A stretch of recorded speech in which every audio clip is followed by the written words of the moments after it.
In the arsenal of humankind, there exists a weapon forged by the Soviet Union during the Cold War, a low-altitude blade, a nightmare avoided by enemy infantry, and a tragic mark of the rise and fall of the Red Empire.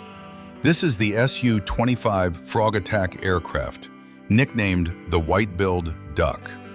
In the 1970s, the Soviet Union, adhering to the Brezhnev Doctrine, was aggressively expanding its influence globally, attempting to penetrate every strategic location.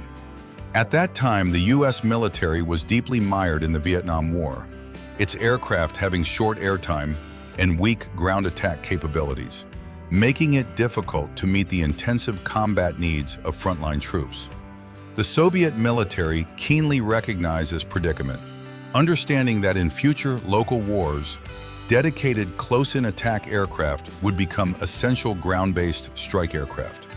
The Su-25, a guardian of the troops and a key force in breaking battlefield stalemates, was commissioned by the Sukhoi Design Bureau to develop a subsonic support attack aircraft, codenamed Project T-8, to address potential similar battlefield situations in the future. Unlike the MiG-29 and Su-27, which were developed concurrently by the Soviet Union and pursued advanced performance, the Su-25 lacked grand technological visions and elaborate design blueprints. The development team's sole objective was to create a robust, heavily armed, and easily maintained battlefield weapon, even at the cost of speed and maneuverability, to ensure survivability and strike capabilities in low-altitude combat. To achieve this goal, the Su-25's design was characterized by its hardcore nature, featuring an all-metal fuselage, with a semi-monocoque structure and 24 millimeters thick titanium alloy armor around the cockpit. It can directly withstand direct fire from a 12.7 millimeter anti-aircraft machine gun. It has up to 10 hardpoints on each side of the fuselage, with a maximum payload of 4.4 tons.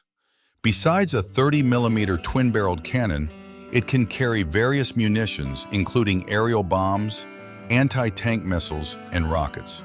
It can conduct saturation attacks on clustered ground targets and accurately destroy enemy tanks, armored vehicles, and other heavy equipment. Unfortunately, the war scenarios envisioned by the designers in 1980 proved disastrous. At that time, the Soviet Union was deeply mired in guerrilla warfare in the Afghan graveyard of empires, and the still unfinished Su-25A was urgently deployed to the battlefield. Afghanistan at that time was characterized by its towering mountains and rugged terrain. Taking advantage of their familiarity with the terrain, the Taliban guerrillas continuously launched attacks on Soviet troops. Soviet tanks and armored vehicles faced difficulties maneuvering in the mountains and urgently needed air support. The arrival of the Su-25 perfectly filled this gap. During the nearly 10-year Afghan war, the Su-25 participated in almost all major ground operations. Its low-altitude, low-speed flight, and precise firepower destroyed countless guerrilla strongholds, ammunition depots, and supply lines, making it the most relied-upon air force for the Soviet Army in Afghanistan. According to post-war statistics from the Soviet military, the Su-25 flew over 60,000 sorties in Afghanistan, performing various missions including close air support, interception, and reconnaissance, while losing only 23 aircraft, a loss rate of 0.04. A figure considered miraculous in modern warfare is even more astonishing. The Su-25's durability far exceeded everyone's expectations. One Su-25, while on a mission, was hit by Taliban anti-aircraft fire. A huge gash was blasted through its wing, nearly severing it, and the fuselage was riddled with bullet holes.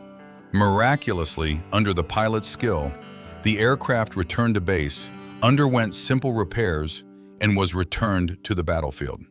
This combat capability earned the Su-25 the title of Flying Tank worldwide, making it an unshakable hardcore fighter jet in the hearts of military enthusiasts However, around the world. Even the most powerful fighter jet cannot reverse the tide of time. The Su-25 won every battle in the Afghan theater, but ultimately could not help.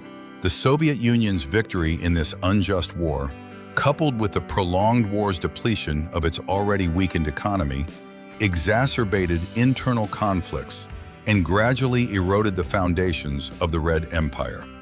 In 1991, the Soviet Union dissolved, marking the abrupt end of this once dominant global superpower. The Su-25, a fighter jet born in the Soviet Union, did not disappear with the empire's collapse. Instead, it became embroiled in even more brutal civil wars and confrontations.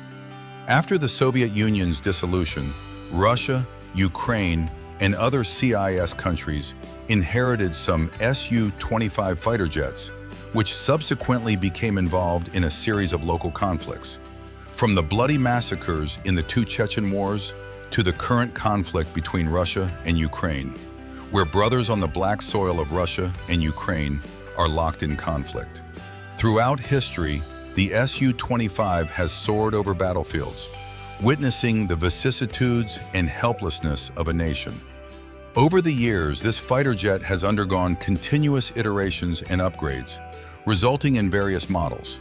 The Su-25K, as an export model, was deployed to former Warsaw Pact member states such as Jacob, Slovakia, and Bulgaria, and remains the mainstay ground attack aircraft of the North Korean Air Force.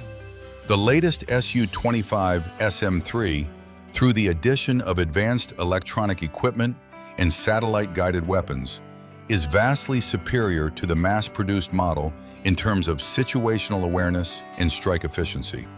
In military terms, the Su-25T, also known as the Su-39, equipped with the 9 M127 Vortex anti-tank missile in the game, became a powerful force in the game from the very beginning due to its amazing combat efficiency and powerful firepower.